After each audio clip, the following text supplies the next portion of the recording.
The social cultural aspect of transferring livable city models is important because, just to mention, these days some of these models come from Northern Europe and quite surprisingly in terms of weather perhaps, but not in political and cultural terms because of the benefits that some straight of the population can get from an infrastructure which favors cycling and walking. I think more than cultural change and political change, one must consider the situation at the starting point, as the cultural meaning of cycling, for example, may be very different.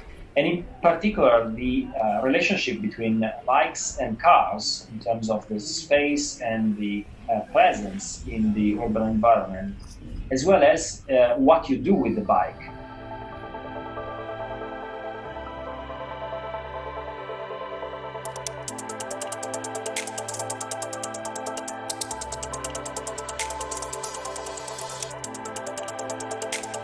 In general, the amount of people that walk is between all the kind of transport modes. And I think that is a kind of the way how we walk, organizing in the public space in our cities. When you look at the model split, so the way that people, the modes of transport that people use to get around in the city, and that could be by bicycle, foot, or public transport or car. And then you see actually that Amsterdam, it's not a walking city. In Amsterdam, people actually walk a lot less than in Hamburg or in Vienna or in Stockholm. And we take the bicycle. And the other thing is that you walk specially where you have areas where you can do something. The cycling is more like also for poor people because you normally will own a car. So in reality, I think those canals will become just a landscape. No one will buy a boat or anything. It's more like a provision. And your front street in Amsterdam will be for cycling and walking, but in Korea, in China, probably will become a car park. Just walking, if you need walking as an exercising after dinner, but not really walking to work or walking to do something. But walking, maybe they just walk as a way to exercise.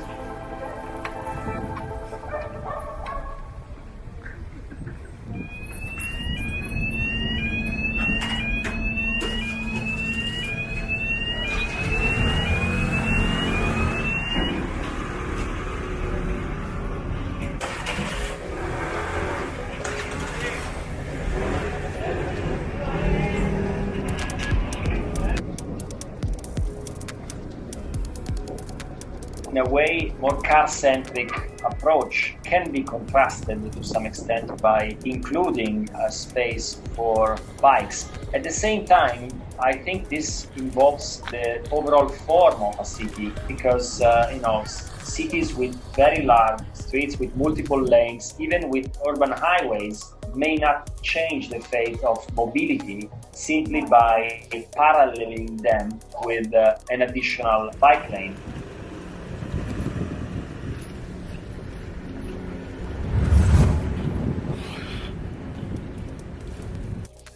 I think what we do in Holland really well is that we look from the point of perspective from a pedestrian towards the street, that walking through a city, first of all, is an experience. And I think that's the strength in Dutch urban planning, that we make the neighborhood where you live quite friendly, pedestrian friendly, and that we have these public spaces along the water, which are generally not that big, but they are very well designed. But that's the journey between your house and the public space is generally also quite pleasant. I think that's something that appeals to, for example, Korean architects and urban planners in our work. And for example, in a spot on NDSM, we translate that to a new model of urban planning, where the streets are a bit wider, the buildings are a bit higher, but we still are able to create this streetscape where the experience is really nice, and you feel that when you walk around.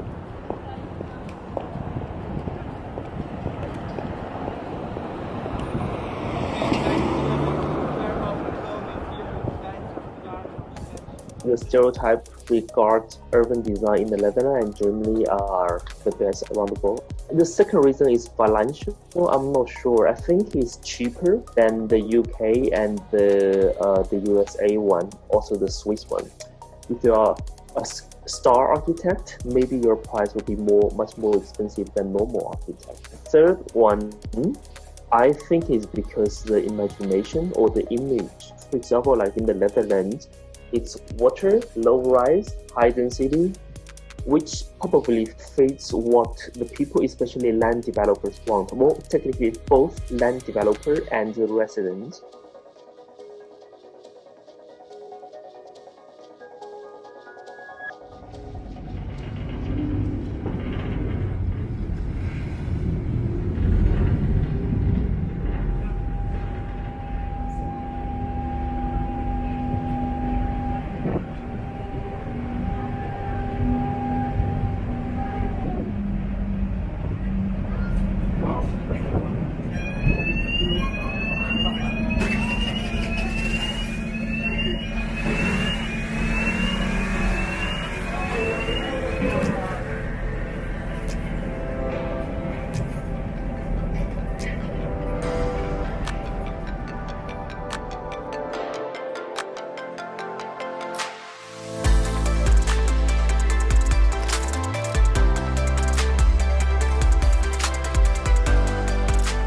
I think in general in the Dutch urban planning culture is that we are used to plan neighborhoods. So let's say 5,000, for 5,000, 10,000, 20,000 new inhabitants.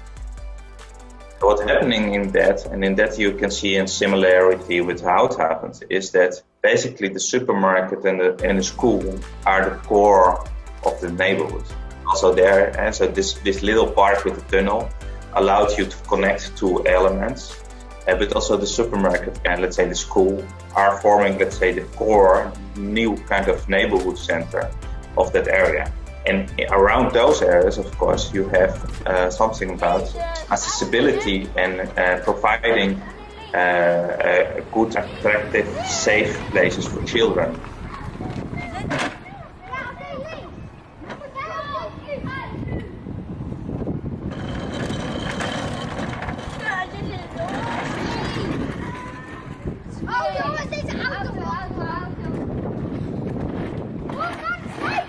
And so you need, let's say, to calm down the auto traffic movements, control the bike movements. And so you have to manage all those kind of elements.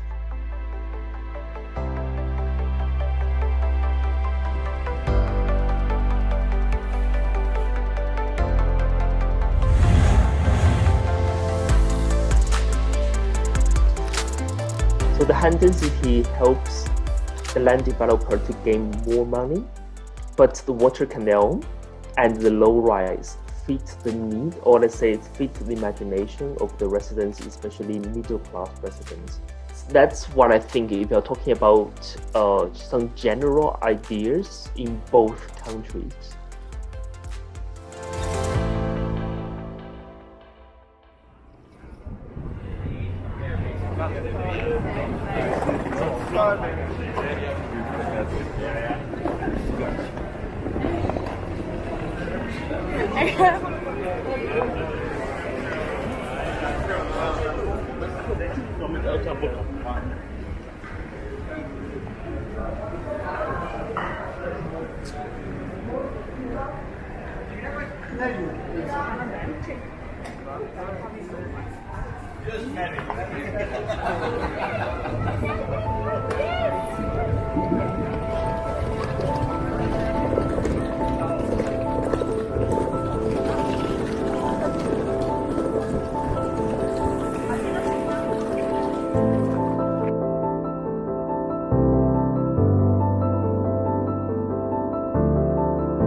I think actually in the old city, there's a better balance of using the bike, going somewhere by foot, which possibly is more lost when you go to Houthavens, for example. If you walk around there, I don't feel as comfortable walking around along those streets as I do in the old city, in the Jordaan or in the inner city.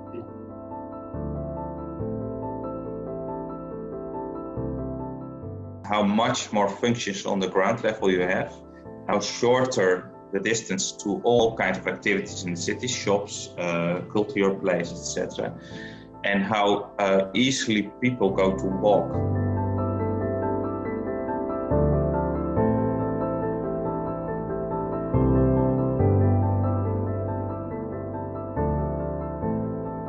The city center are cheap and crowded, so that's for new people, young people, or working class. For original people, new university graduate, young people, working class, middle class, all moving out to better neighborhood with better facility.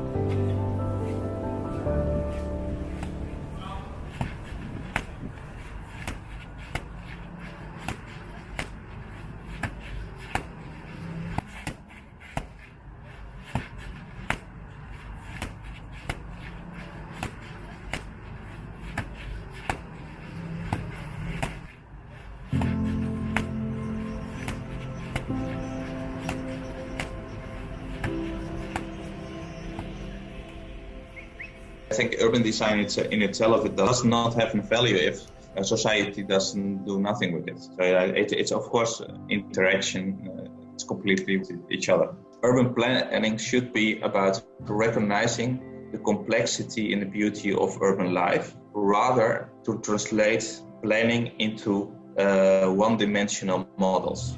It counts for biking and it counts for walking. And I think walking and biking, those two, if you organize it very good with the economical, social and cultural, let's say, organization of your city, then I think you can improve a lot of elements. And that's not only because we like to bike or we like to walk. No, it's about a social, economical, good city. Because if you walk, you can stop easier to buy something. So it's also good for economical reasons.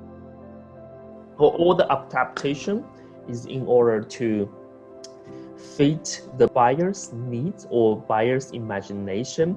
In the meantime, maximize economic income of the land developer. In a way, a heads up to the architectural and design culture, so to say. What I would like to say is that, of course, there are countries which are in need sometimes of reference models, sometimes of design expertise altogether, because there is a shortage or there is not such an advanced expertise as to design complex projects and solutions. My advice is to take these contexts and places nonetheless in serious consideration, because the location and the context may change the effects of the designs in a way that may totally derail the plan of the project.